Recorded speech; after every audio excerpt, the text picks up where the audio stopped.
My dear students, आज हम air pollution सी 308 में यूनिट 4 इसके जो सब टॉपिक्स हैं 4.4 permissible limits as per Indian standards and 4.5 remedial measures, यानी किस तरह हम एयर पोल्यूशन को कंट्रोल कर सकते हैं, इसके बारे में डिस्कस करेंगे।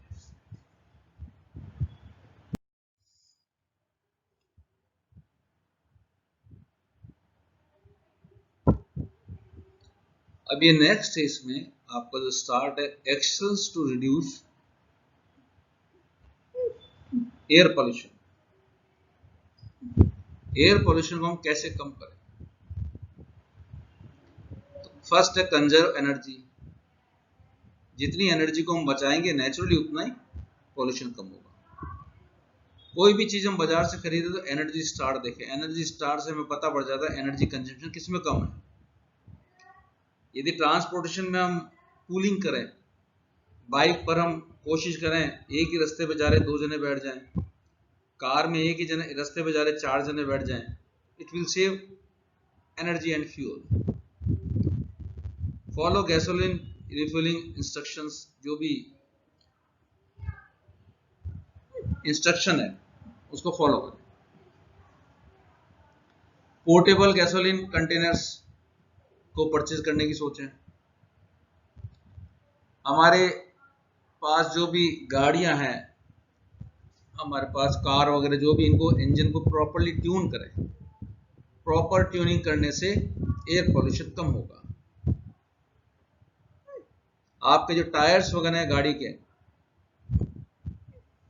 उनमें प्रॉपर हवा वगैरह रखें। हवा कम होने से सड़क पे कांटेक्ट ज्यादा होगा और फ्यूल कंजम्पशन ज्यादा होगा, तो एयर पोल्यूशन ज्यादा होगा।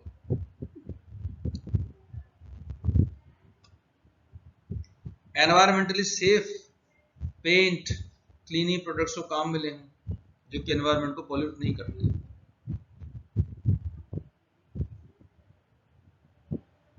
गैस लॉक्स को काम मिले लकड़ी की जगह, ये भी एक तरीका है सेव करने का।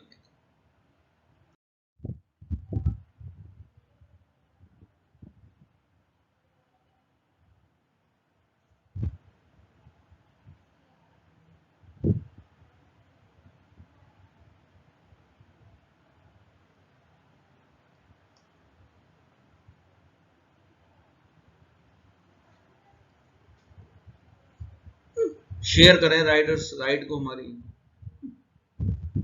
आवश्यकता तभी हम गाड़ी चलाएं, मोटरसाइकिल चलाएं, हमारी ट्रिप्स को हम रिड्यूस करें। कहीं पर हम खड़े होते हैं तो हमारी एक टेंडेंसी रहती है गाड़ी को चालू रखते हैं, आइडल कंडीशन होती है, इसमें पोल्यूशन ज्यादा होता है, कार्बन मोनोऑक्साइड ज्यादा निकलती है, उसको हम गाड़ी को बंद कर दें। हम फ्यूल जो भराते हैं वो शाम को भराएं, क्योंकि कंपैरेटिवली वो कूलर होता है। इलेक्ट्रिसिटी को बचाएं, इसी तरह एयर कंडीशन सिस्टम को भी फॉलो करें रूल्स को।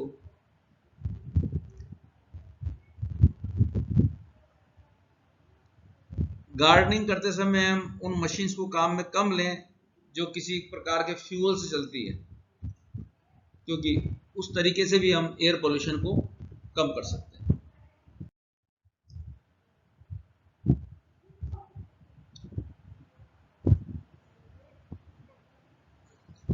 नंबर ऑफ ट्रिप्स हम कर सके तो बेहतर होगा। फायरप्लेस को कम काम में लें, वुड स्टोव को कम काम में लें, क्योंकि इस पे पॉल्यूशन ज्यादा होता है। पत्तों वगैरह को हम नहीं जलाएं, ये एयर पोल्यूशन का बहुत बड़ा सोर्स है, इसको अवॉइड करें। गार्डन वगैरह में जो इक्विपमेंट्स काम में लेते हैं उसमें हम कोशिश करें फ्यूल ऑपरेटेड इंस्ट्रूमेंट्स कम काम में लें।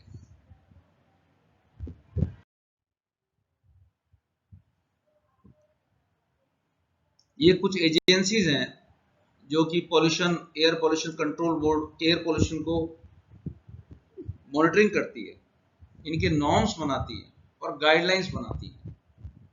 जैसे पहला है CPCB, central pollution control board. इसके बाद है ministry of environment and forest, MOEF। उसके बाद है bureau of Indian standard, BIS। आप नेट पे इनको सर्चिंग करिए और देखिए कि एयर पॉल्यूशन की गाइडलाइंस ये क्या देते हैं। ये हमारे देश के अकॉर्डिंग हमको, हमारी जो एनवायरमेंटल कंडीशंस हैं उनके अकॉर्डिंग हमको गाइडलाइंस प्रोवाइड करवाते हैं। ये सेंट्रल पॉल्यूशन कंट्रोल बोर्ड की एयर क्वालिटी स्टैंडर्ड्स हैं। एयर क्वालिटी इंडेक्स पर बेस है कि किसी भी एरिया में एयर क्वालिटी इंडेक्स कितना होता है, तो कैटेगरी क्या होती है। 0 से 50 में गुड, 51 से 100 सेटिस्फैक्ट्री, 101 से 200 मॉडरेट, 201 से 300 पुअर, 301 से 400 वेरी पुअर, 401 से 500 सीवियर। एक्चुअली होता क्या है कि टोटल एयर पोल्यूशन काउंट करके एक एयर क्वालिटी इंडेक्स किसी एरिया का निकाला जाता है।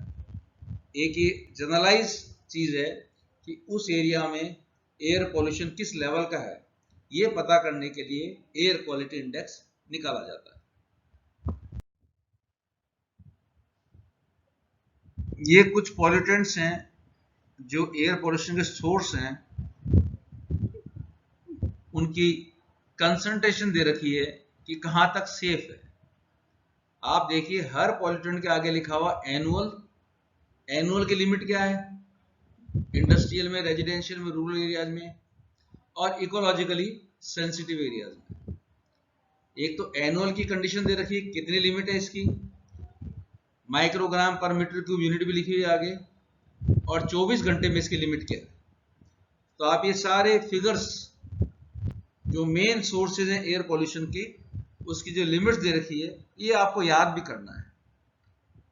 इनकी कंडीशन देख लीजिए आप कि इंडस्ट्रियल एरिया में कितना, रेजिडेंशियल में कितना, रूरल में कितना है, और इसके बाद इकोलॉजिकली सेंसिटिव एरियाज में कितना है। इससे एक आइडिया हो जाता है कि हम जिस एरिया में रह रहे हैं वहां एयर पोल्यूशन का लेवल क्या है।